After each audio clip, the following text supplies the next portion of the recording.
Chapter 4. Remembering Princess. I remember my sister Princess. I remember growing up in middle school. She would write these papers in middle school, a truly artistic and poetic person, but the teacher accused her of plagiarizing. I was there when the teacher accused her of that lie, but I didn't voice a complaint about it. Neither did Princess bring the issue to the attention of my parents. Her work was criticized as being plagiarized and copied from a book.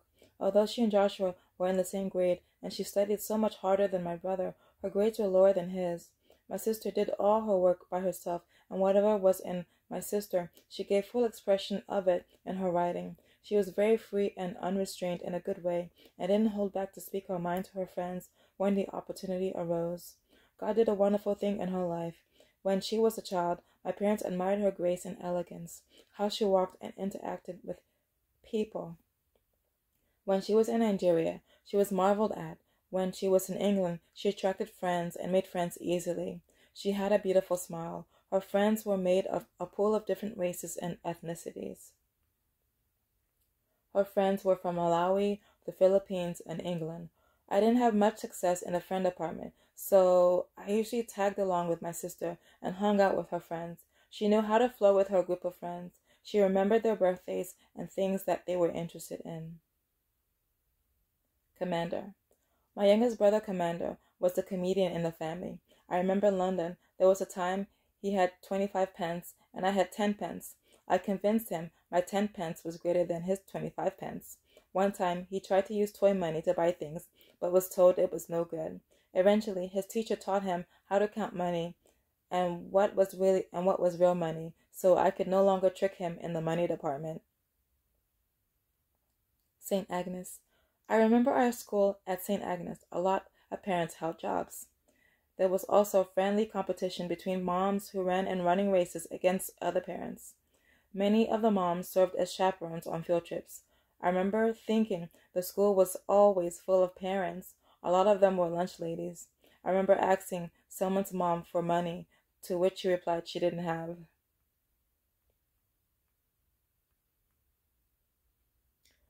At the time. I remember her daughter, a close friend of mine, Caroline, scolding me about the matter.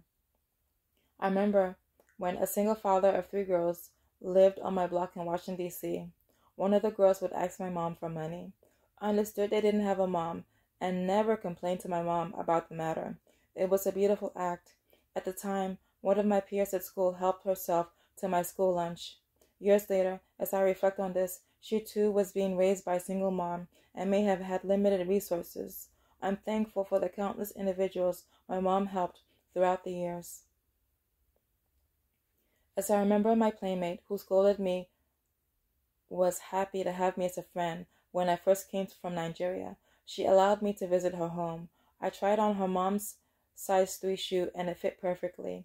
I remember her brother was a young adult who worked at a grocery store. I remember the episode where my playmate and our gypsy friend had lice in their hair, and how one of the moms had to use a whole bottle of shampoo on the hair to get rid of the lice. They didn't hang out as much after that. I also remember as a kid, both girls knocking on my door many times for me to hang out with them. The idea of hanging out would be to walk around the neighborhood and talk as friends do. I wasn't allowed to go, but so much feet from my house. God bless them. They took the time to foster friendship with me.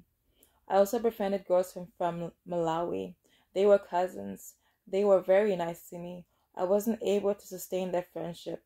I came to the United States and didn't know how to effectively use the postage mail system and make sure the letter had the proper postage.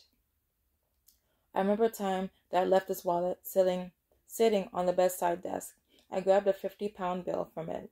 I didn't do anything with it. My aunt knew I took it and asked my dad not to punish me, so I gave the money back. I remember at a young age, I used to read dirty magazines at that young age. It wasn't long before that pornography got a hold of me. It took time and years to be delivered from something I had no business to read and look at.